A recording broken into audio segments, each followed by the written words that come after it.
Bien, bonjour à toutes et à tous, chères enseignantes, chers enseignants stagiaires. Je vous rappelle qu'on est dans le cadre de module de la didactique professionnelle des mathématiques. Et je vous rappelle en gros qu'on est dans le paragraphe concernant la typologie des situations problèmes. On a vu dans la session précédente un exemple de situation problème historique. Alors, dans cette session, on a introduit qu'est-ce que c'est qu'une situation problème étonnante. Donc, je vais faire un petit rappel de l'essentiel des fondements pédagogiques et théoriques qu'on a évoqués la vidéo, le long de la vidéo précédente. Et on va enchaîner cette fois-ci sur un exemple concret, un exemple de situation problème étonnante. On va en discuter les variables didactiques. Alors, très brièvement, l'idée, c'est de concevoir un dispositif d'apprentissage sous forme d'une situation problème que je vais nommer situation problème étonnante. Et donc, les références théoriques ou bien les fondements pédagogiques que j'ai installés, d'abord, je vais en profiter de l'adolescence, du fait que le dispositif que je vais concevoir, il est destiné à un lycéen, et donc dire un lycéen, ça veut dire un adolescent. Et on a parlé qu'à l'adolescence, le développement intellectuel rend la pensée formelle. Ce détachement de concret produit un perfectionnement de raisonnement, d'où des réflexions et des analyses et des combinaisons possibles lors d'un exercice d'une activité mathématique. Alors, l'adolescence peut ainsi différencier sa pensée entre la réalité subjective et la réalité extérieure imposée par la réalité mathématique. Un deuxième facteur important, c'est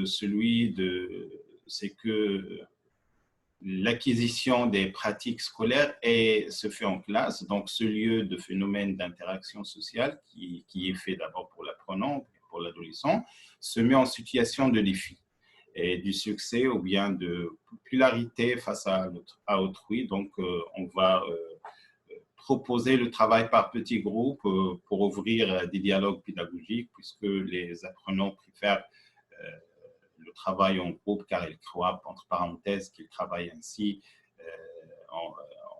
qu'en travaillant ainsi, on fait un minimum d'efforts.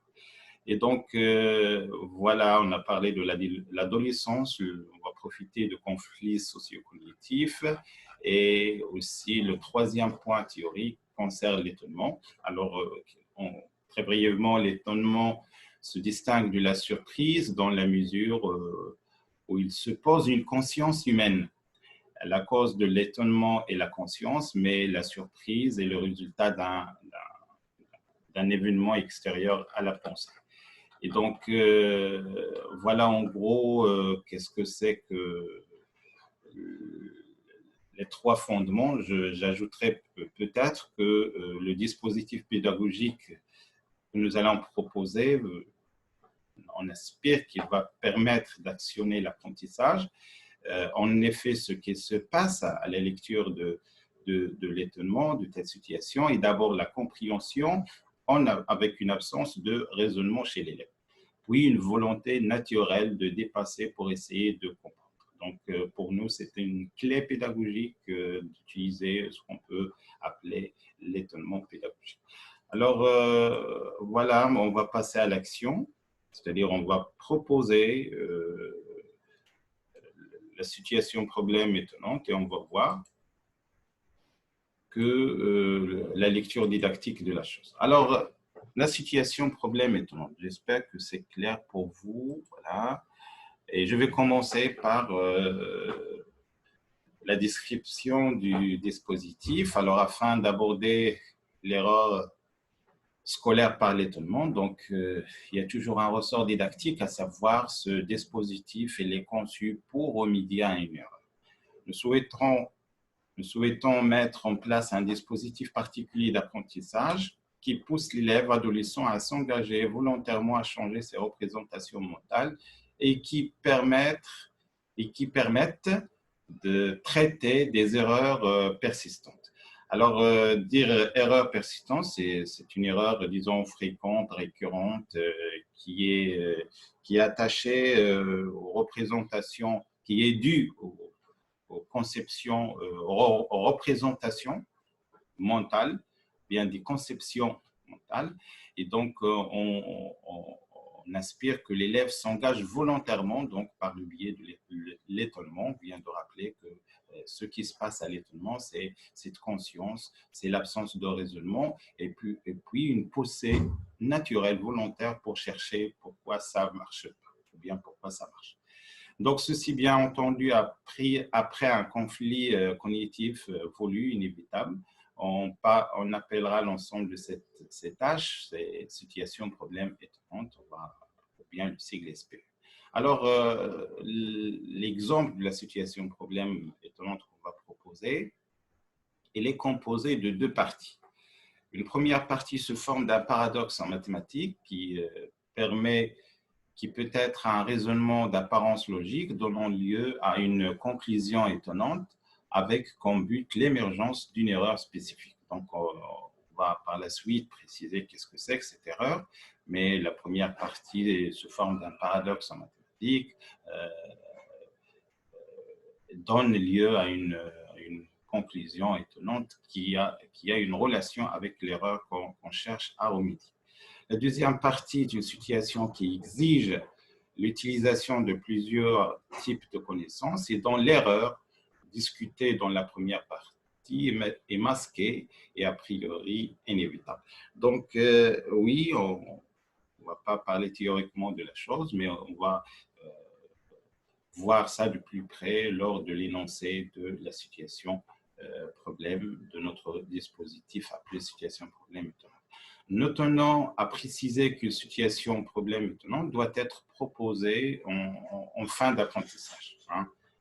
Donc, allant compte que l'idée qui circulait que, en général, les situations de problème sont proposées au début de l'apprentissage. L'enjeu didactique porte, dans notre cas, porte de l'étonnement vu comme un élément essentiel illustrant le conflit socio-cognitif qui opère chez l'apprenant.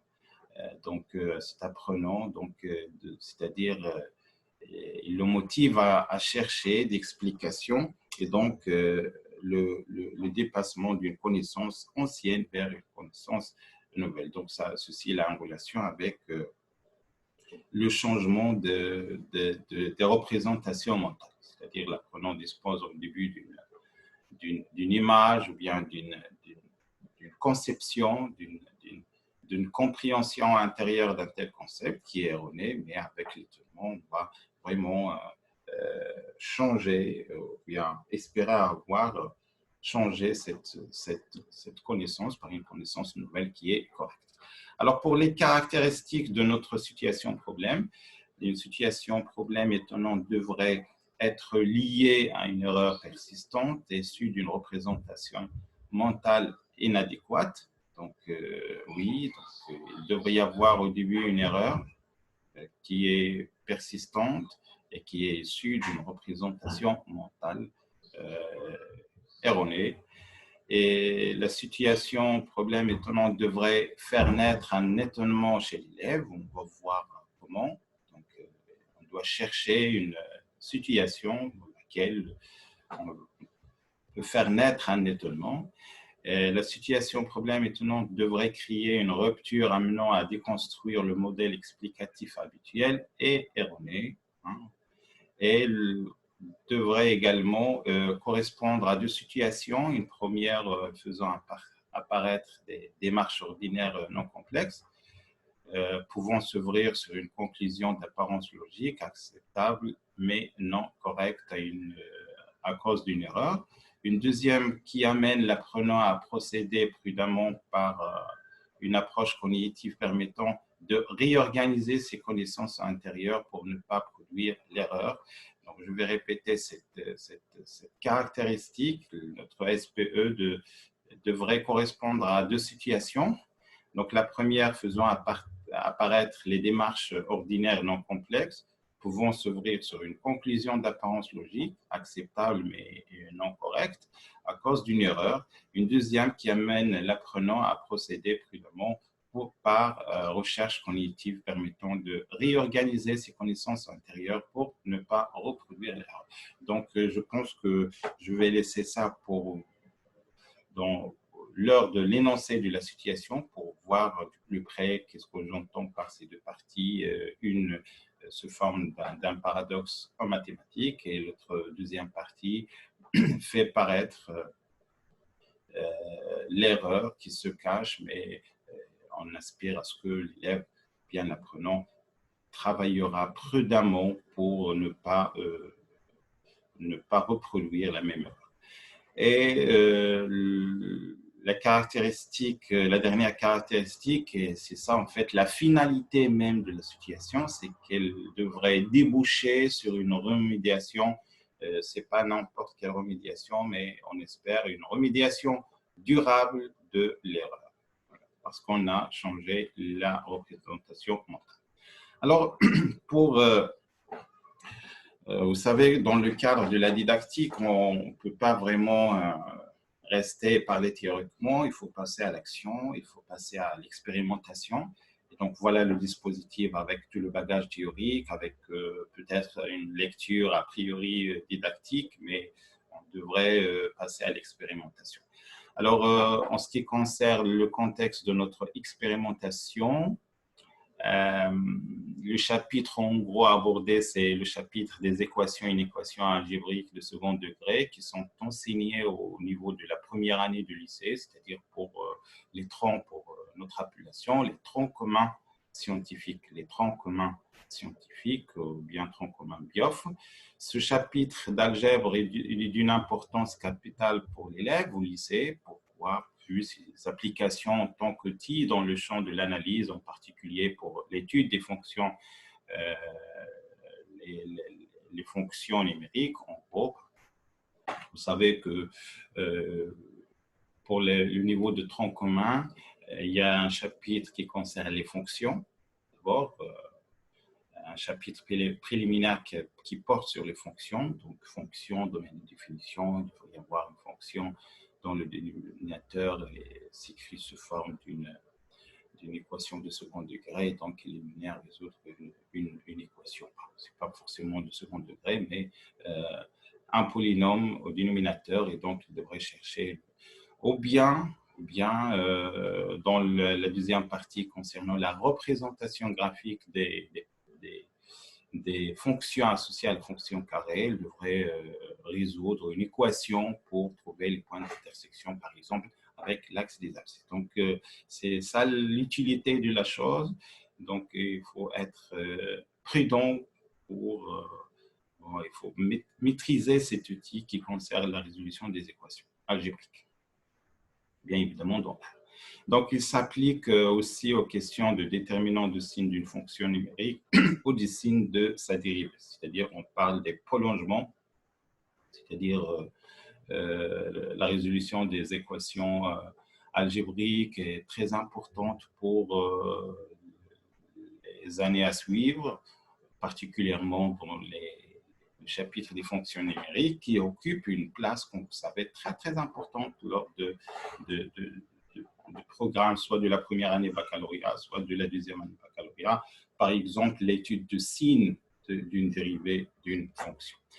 Alors, les erreurs qui ne paraissent plus intéressantes sont celles issues des habitudes scolaires ou des pratiques langagières des mathématiques. Donc, ainsi, on entend souvent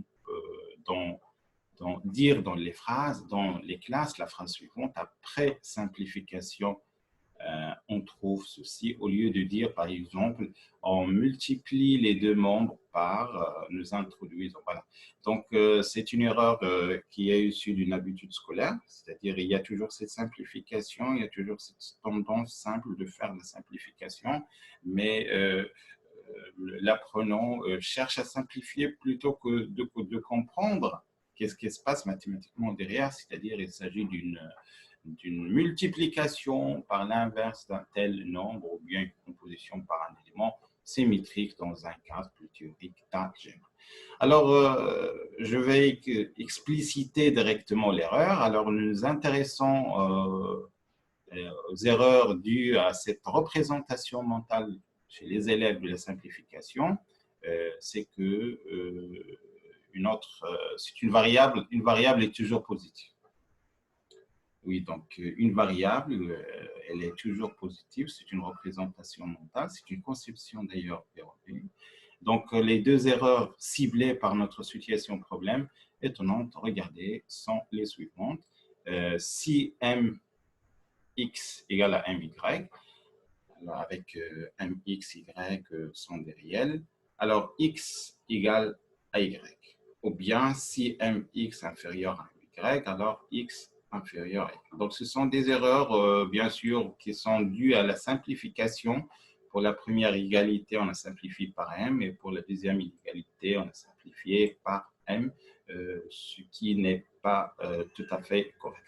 Alors, ces deux erreurs méritent bien un traitement didactique particulier, ce qui est également confirmé par la littérature. C'est-à-dire que vous pouvez voir que ces erreurs ne sont pas relatives aux apprenants marocains. Il y a une universalité de la chose en quelque sorte. Donc, et voilà, donc on va passer maintenant à l'énoncé de la situation problème étonnante, comme ça. Alors, notre situation problème étonnante, elle est composée de 3 parties. Hein. Les 2 premières se forment de paradoxe mathématique, et la troisième est une situation abordant la résolution d'une équation ou bien une inéquation. Cette partie, c'est-à-dire la dernière, est une question non ordinaire pour laquelle on n'impose pas de suivre une méthode algébrique ou bien géométrique. Le changement de cadre de résolution est laissé au choix de l'élève.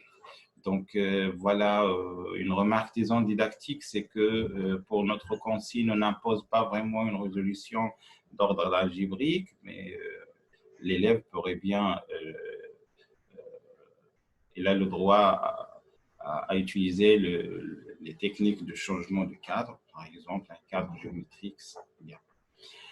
Alors, voilà la première partie. Donc, voici son énoncé. Alors, pour la première partie, vous la savez parfaitement. C'est une situation assez classique. Regardez l'objectif, c'est 1 égale à 2. Donc, 1, bien évidemment, il est différent de 2. Hein. Mais ici, dans cette première partie, on a proposé une démonstration d'apparence logique. On a commencé par le réel x égale à y, puis avec, en effectuant la multiplication, et aussi on a retranché le y carré, puis on a utilisé une identité remarquable, et on a simplifié, et on a trouvé que 1 égale à 2. Alors, ce qu'on se pose dans la lecture a priori, c'est que l'élève, ou bien l'apprenant, va lire ça tout doucement, il va rien déclamer le long de la démonstration, mais en arrivant à la conclusion 1 égale à 2, il va parler avec ses intérieurs, il va être étonné, ce qui va travailler sa conscience et puis sa volonté naturelle de chercher où est l'erreur, avec une autonomie. Donc, la question, bien la consigne proposée en fin de cette première partie, c'est qu'est-ce que vous pensez du résultat obtenu, est-ce qu'il est correct ou est-ce qu'il est faux? Bien évidemment, n'importe quel élève pourrait signaler que le résultat est faux. Et donc, la question naturelle, comment expliquez-vous ceci? Bon, on n'a même pas besoin de poser cette question parce que de façon naturelle, c'est ça même la définition de l'étonnement, c'est qu'il doit chercher lui-même tout seul pourquoi ça va pas. Pour la deuxième partie, c'est un deuxième paradoxe également. Donc, lisez bien la démonstration suivante. Donc, cette fois-ci, on va prendre le réel A et B, peut-être que A inférieur à B. Je ne sais pas si vous avez pu noter qu'ici, on a commencé par un XY, ici A et B. Cette symbolisation, il a un effet, oui, c'est une remarque didactique parce qu'il y a toujours cette tendance de croire qu'on travaille par exemple que par les X ou bien que par les Y, mais attention, on peut travailler par X, Y ou bien d'autres alphabets ou bien d'autres symboles. Il y a aussi cette erreur que le Y, c'est le réel ou bien c'est le nombre en gros qui suit X ou bien B, c'est le successeur de A et ainsi de suite, mais il faut bien changer de temps en temps dans l'enseignement quand on est au tableau, de lancer ces messages didactiques, ça c'est important. Donc, de même, il s'agit d'un processus ou bien une série de calculs. Et oui, je peux dire même des équivalences en un point. Et puis, il y a une simplification pour trouver enfin que a moins b au carré est strictement inférieur à 0. A moins b au carré est strictement inférieur à 0. Donc, c'est un résultat erroné du fait que le carré d'un réel s'avère strictement négatif, ce qui est faux. Et donc, c'est la même consigne. Qu'est-ce que vous pensez du résultat obtenu? Comment expliquez-vous ceci? Donc, voilà la première partie. Elle est composée de deux paradoxes en mathématiques dans notre situation problème maintenant. Et puis, la troisième partie C, c'est résoudre dans R l'équation x à la puissance 3 moins 4x carré égale à 5x. Donc, ici, on va s'attendre à ce que l'apprenant va simplifier par X. Bon, on verra ça dans la lecture a priori de notre situation. Et pour la deuxième, résoudre dans R l'équation suivante, x carré moins 4x plus 3 supérieur ou égal à moins 2 sur x. Regardez, il est tout à fait naturel de commencer par multiplier par x, ce qui n'est pas tout le temps vrai. Donc, voici pour le moment, c'est mon objectif, c'est juste une lecture de l'énoncé de cette situation problème étonnante, mais on va passer par la suite à une analyse a priori. Alors, qu'est-ce que c'est qu'en gros une analyse a priori? C'est que les nombres, ou bien le choix des équations, le choix de situation doit être argumenté, et donc argumenté didactiquement. C'est pourquoi on fait une analyse a priori, parce qu'on cible après chaque choix déterminé de voir la réaction, ou bien il existe derrière un message d'apprentissage. Donc, avant la lecture didactique, je vais parler de la première prise en compte de quelques paramètres. Donc, on va parler de contexte de l'expérimentation, c'est que on a choisi d'installer ce dispositif après une séquence d'enseignement sur les équations et inéquations. Nous avons distribué la partie C seulement de la situation à deux classes d'un bon niveau. Chacune des classes est sous la responsabilité de 3 enseignants stagiaires de notre centre de formation. Notre but était d'avoir une idée préalable sur toute erreur possible sur le sujet proposé.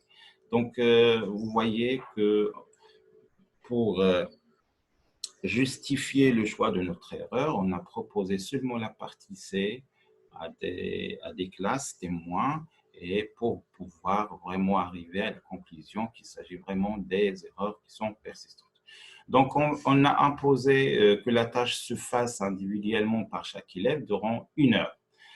On a ainsi noté qu'il y a effectivement 2 erreurs fréquentes qui constituent des obstacles d'ordre épistémologique, à savoir la simplification ou la multiplication par une inconnue x dans les deux membres d'une équation. Donc, c'est l'objectif, c'est juste pour justifier le choix de nos erreurs. Donc, on a choisi quelques classes témoins pour installer ce dispositif. Alors maintenant, je vais passer à la lecture didactique de la situation problème étonnante qu'on a proposée.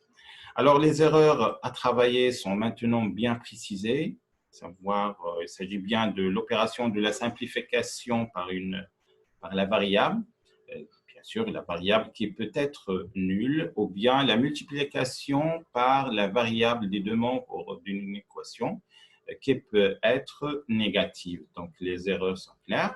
Alors, pour changer de telle démarche, nous avons proposé 2 paradoxes A et B en 2 parties, des paradoxes en mathématiques présentant des raisonnements utilisent des techniques habituelles. mais qui conduisent aux deux conclusions impossibles, à savoir 1 égale 2 et x carré inférieur égale à 0.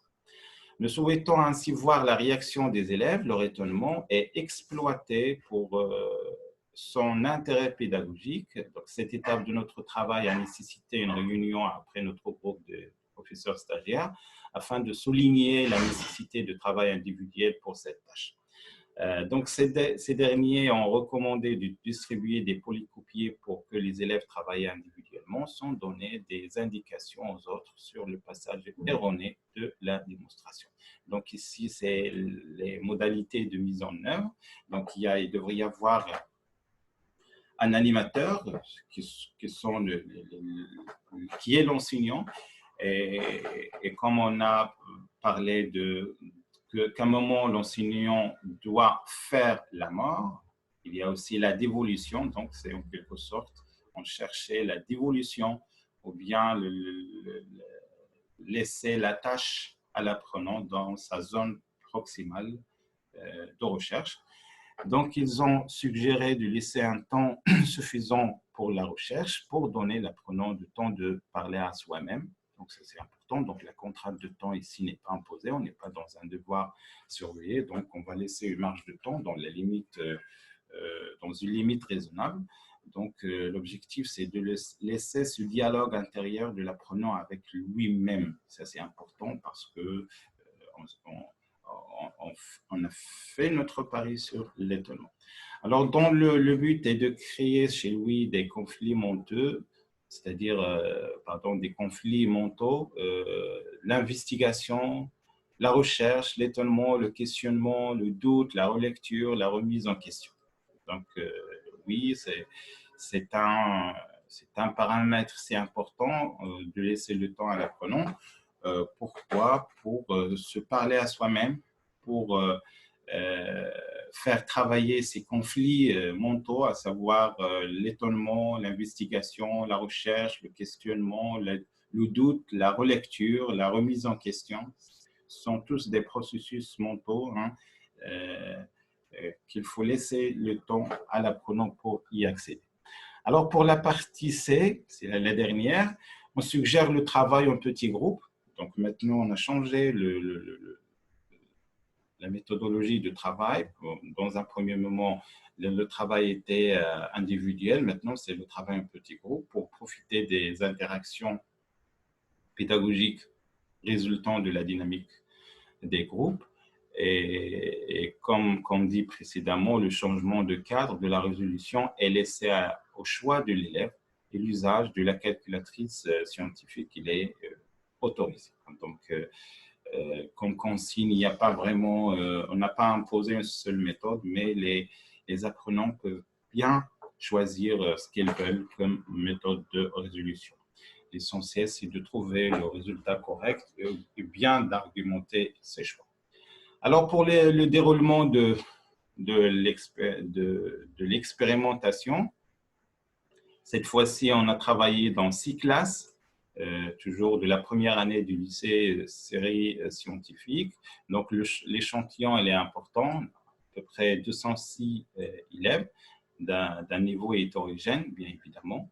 La période de l'expérimentation a été celle où les élèves ont déjà étudié le chapitre parabole et parabole. Ça, c'est un autre chapitre, mais qui se base généralement sur l'étude de la fonction de type ax carré ou bien la fonction dite à fonction associée, c'est-à-dire fonction f de x égale à ax carré plus bx plus c égale à 0. Et donc, pour les hyperboles, c'est la même chose. On commence par étudier les fonctions de type g de x égale a sur x et puis à x plus b sur cx plus d. Donc, pourquoi ces deux chapitres? Parce que on pourrait bien, dans la partie C, proposer une résolution géométrique, en fait graphique, et donc à la place de chercher la solution, on cherche les points d'intersection. l'équation, de la courbe avec l'axe des abscisses, ou bien à la place de résoudre une équation, on cherche là où la courbe représentative elle est supérieure ou elle est inférieure à l'axe des abscisses. Donc, l'horaire de la programmation a été laissé adaptable aux contraintes de chacun de 6 professeurs dans les établissements. Le tableau ci-joint nous donne une idée sur le déroulement. Donc, 15 minutes, c'est l'explication de la démarche de travail et la répartition aléatoire des élèves en petits groupes. Chaque groupe est composé de 5 élèves. Puis 25 minutes, c'est la distribution seulement de la partie A, c'est-à-dire le premier paradoxe, et le travail, il est exigé individuellement pendant 15 minutes. Et le reste, c'est-à-dire 10 minutes, concerne la discussion des productions des élèves. De même, 25 minutes pour le deuxième paradoxe et avec la même procédure. Et enfin, 1h25, c'est la distribution de la partie C, ce qui nous intéresse le plus, et le travail collectif et enfin la discussion. Alors, on va quand même, je vais vous donner un retour pour vous montrer l'importance de telle situation.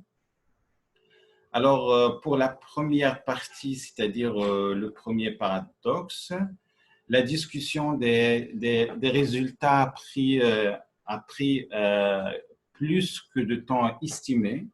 Ben, c'est normal. De temps en temps, dans une classe, vous allez proposer une situation, bien un exercice.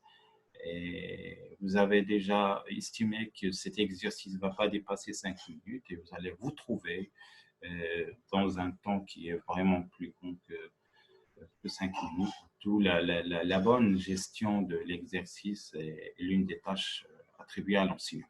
Donc, il s'agit dans cette partie d'une situation qui nécessite des outils élémentaires d'algèbre.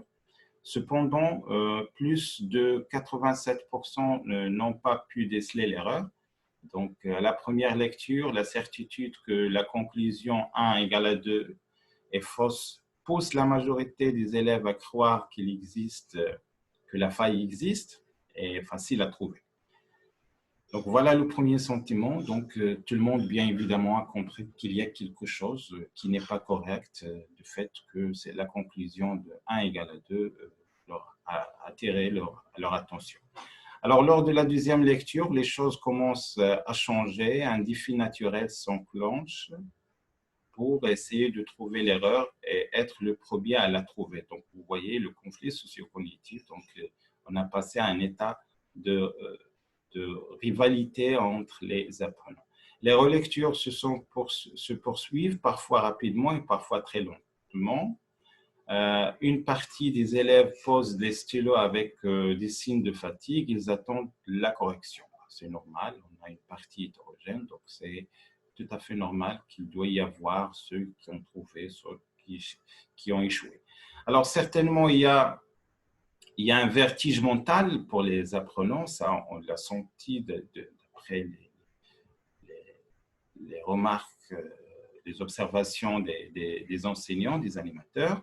Le temps est presque écoulé et la pression augmente. C'est la même atmosphère de classe que lors des devoirs surveillés. Certains élèves demandent plus de temps de recherche et d'autres, à force d'entendre qu'il faut apprendre l'identité remarquable par cœur, oublient qu'il s'agit juste d'un outil de calcul auxiliaire.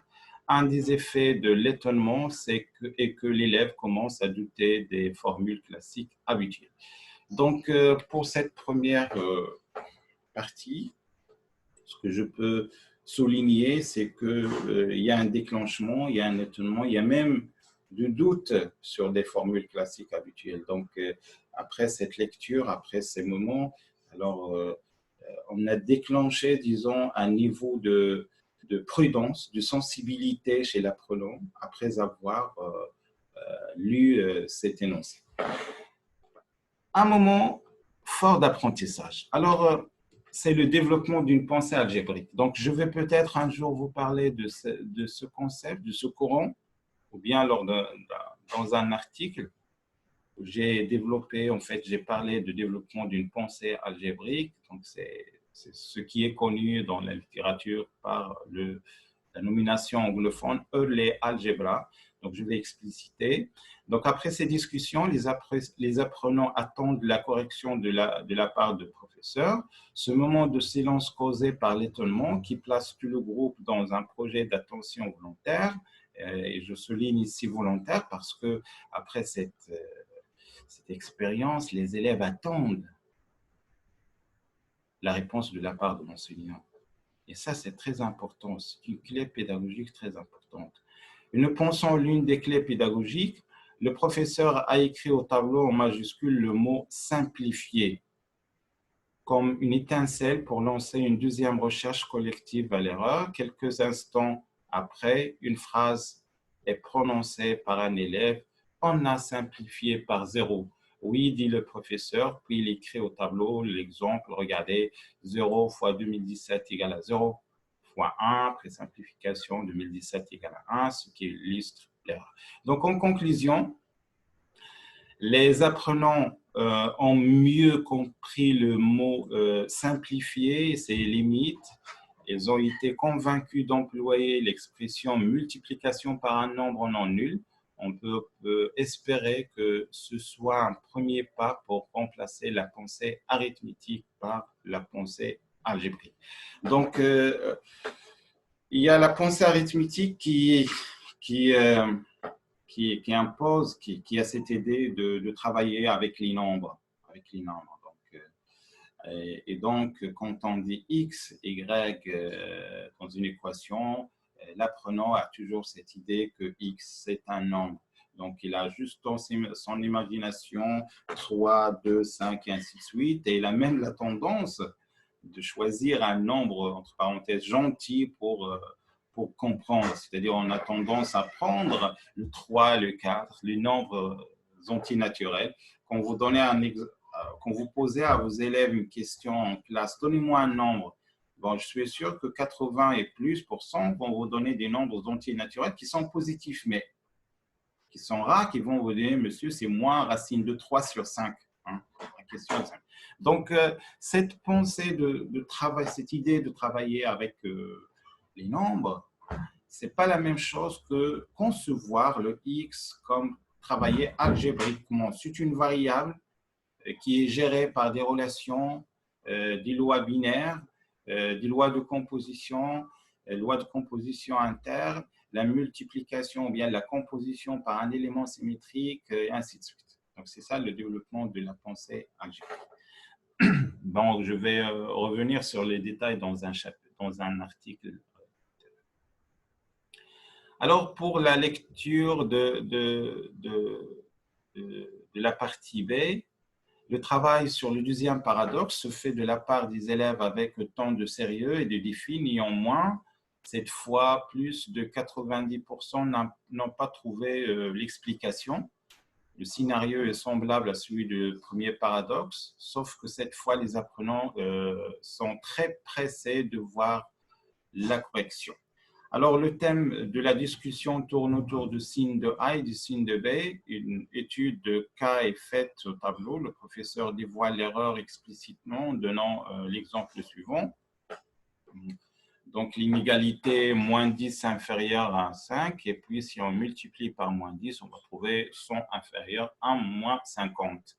Donc, 100 inférieur à moins 50, c'est un exemple si simple et c'est élémentaire qui permet de convaincre directement les apprenants. Alors, le temps a été suffisant pour que le groupe retienne la phrase formulée par un élève. Il faut faire attention au sens d'une équation lors de la multiplication par un scalaire. Voilà donc la phrase qui est prononcée par un élève et qui pourrait être une propriété qui va corriger une habitude scolaire. Donc, il faut faire attention au sens d'une équation lors de la multiplication par un scalaire. Donc, le mot scalaire ici, non pas un nombre. En conclusion, les élèves ont pu porter un deuxième regard conscient sur leurs habitudes scolaires, d'aborder les mathématiques. Nous pensons que cette conscience systématisation aidera fortement à remédier aux erreurs évoquées. Donc, voilà la finalité, disons, de ces deux premières parties. Maintenant, on va passer à la deuxième partie donc, pour voir les retombées sur une situation habituelle. Les élèves à ce moment de la science sont satisfaits et convaincus par les deux conclusions déduites dans la première, déduites des deux premières parties précédentes. Le travail est maintenant par groupe de 5 élèves. Nous présentons les productions des élèves accompagnées de quelques commentaires didactiques. Alors, je vais peut-être vous laisser le temps de lire ça soigneusement. Vous avez l'article en ligne. Vous pouvez relire ça à tête reposée, mais comme je vais me contenter d'évoquer l'aspect didactique de la chose, alors pour le commentaire de cette première inéquation, les élèves dans cette rédaction ont voulu échapper à la multiplication des deux membres de l'inéquation et essaient donc de ne pas commettre l'erreur discutée dans la partie B. Ils ont donc amené la quantité figurant dans le deuxième membre de l'inégalité dans le premier membre. Cependant, oui, donc voilà une technique, c'est-à-dire au lieu de multiplier les deux membres d'une égalité par x, pour échapper à ça, ils ont fait passer de l'autre côté l'expression qui se trouve à droite pour avoir second membre nul. Cependant, après l'addition de la fraction rationnelle et de polynômes, le problème persiste encore parce qu'il se trouve cette fois-ci à la multiplication par la variable x. Donc, prudemment, ils ont distingué le cas correspondant à x positif et l'évitent donc de multiplier par x nul, erreur discutée dans la partie. Donc, pour nous, ça c'est il a déclenché un raisonnement logique. Un raisonnement logique, c'est-à-dire, normalement, il faut attendre qu'à la première année baccalauréat pour voir que l'apprenant peut voir les types de raisonnement, mais ici, on a passé au raisonnement par disjonction de cas ou bien par étude de cas, c'est-à-dire le premier cas, c'est x égale à strictement positif, le deuxième cas x strictement négatif et x égale à 0, c'est le troisième cas. Donc voilà, on a gagné quelque chose, c'est que volontairement, naturellement, l'une des démarches proposées par les apprenants dans un cadre mathématique, c'est le raisonnement par disjonction. Donc voilà un ressort didactique important pour cette technique de résolution. Je vais passer pour un autre commentaire, pour un autre groupe. Alors, ce groupe a choisi de multiplier dès la première ligne par la variable x, sauf qu'ils sont conscients du fait que x ne doit pas être nul. C'est pourquoi ils l'ont appris comme cas particulier. Ceci a permis à ce groupe d'éviter une autre erreur fréquente, celle de chercher l'ensemble de définitions d'une inéquation que la majorité des élèves ne précisent pas dans les résolutions de l'équation. Il y a une erreur, oui, que les enseignants ne fassent pas attention, c'est que normalement, on impose toujours la question résoudre dans R l'équation suivante, ou bien résoudre dans R l'inéquation suivante, par suite résoudre l'équation suivante sans préciser l'ensemble de résolution. Et puis, on n'apprend pas aux élèves de chercher le domaine de définition de l'équation, bien le domaine de définition de l'inéquation. Ça, c'est très important. Il y a des exemples classiques que vous allez voir qui insistent, qui montrent l'intérêt de préciser le domaine de définition. C'est-à-dire, on pourrait trouver 3 ou 4 solutions, mais il faut bien choisir la solution qui appartient au domaine de définition. Donc, c'est l'objectif de ce petit paragraphe. Un autre effet positif de l'étonnement est l'amélioration de la rédaction mathématique. Donc, voilà un autre effet positif de l'étonnement, c'est que l'amélioration de la rédaction mathématique, c'est-à-dire la rédaction, c'est-à-dire on écrit prudemment, on pense au raisonnement par disjonction de cas, par exemple. Donc, les élèves, dans ce cas-là, ont analysé l'inégalité en traitant séparément le signe de chacun des facteurs formant le produit. Oui, c'est l'une des obstacles, disons, qu'on peut remarquer dans une classe, c'est que En général, le chapitre aborde le signe d'un trinôme, en fait, d'une quantité algébrique, mais quand il s'agit d'un produit, donc il faut traiter séparément le signe de produit résultant. Donc, voilà une autre rédaction pour un troisième groupe, on va la lire. Ce groupe-là, ce groupe que j'ai appelé le groupe prudent, il a échappé de l'algèbre. Hein, et ils ont choisi de s'éloigner de l'approche algébrique de la résolution en traçant dans un même repère les graphiques qu'ils ont l'habitude d'ailleurs de représenter couramment dans le chapitre parabole et parabole et hyperbole. Ils ont appris leur temps pour tracer séparément les deux graphiques sur chaque demi-plan. Donc, vous voyez, donc, il y a une méthode géométrique. Voilà. Dans une deuxième étape, ils ont résolu des équations algébriques pour déterminer les points d'intéressant des deux courbes et justifier ceci en disant qu'il y a moins de risque de travailler avec des équations que des inégalités. Donc voilà, je vais passer à la conclusion.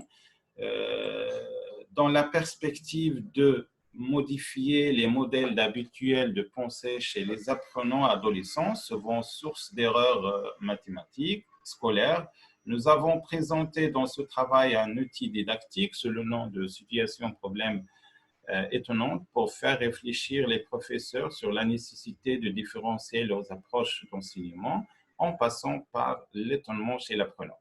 Comme on a pu le voir dans l'expérimentation, l'étonnement issu de notre situation a engagé l'élève à réfléchir plus profondément sur ses processus intellectuels et ainsi modifier d'une manière qu'on espère durable certaines de ses conceptions erronées sur des objets mathématiques. Peut-on parler même d'une pédagogie de l'étonnement, d'un étonnement scolaire?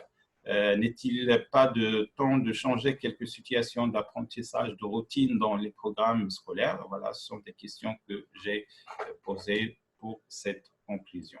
Alors, voilà. On a vu qu'est-ce que c'est qu'une situation de problème étonnante dans le temps, c'est-à-dire on a parlé des fondements pédagogiques théoriques, à savoir l'adolescence, représentation mentale, l'erreur, et puis le conflit socio-cognitif. Et puis, on a proposé une situation problème didactique composée de 3 parties en utilisant les paradoxes en mathématiques pour déclencher l'étonnement. Et puis, on a passé à une expérimentation pour expérimenter nos considérations, pour avoir des réponses à nos considérations. Donc, j'espère que vous pouvez vous-même proposer votre dispositif pour aborder d'autres erreurs en utilisant d'autres paradoxes et pourquoi pas. Donc, je suis dans l'attente de recevoir vos productions dans le cadre peut-être de module de la production, l'atelier de production didactique. Donc, merci encore une fois. Donc, on se verra pour peut-être la 4e session. On va parler d'une autre situation problème, je pense la situation problème motivant. Merci de votre attention, prenez soin de vous et au revoir.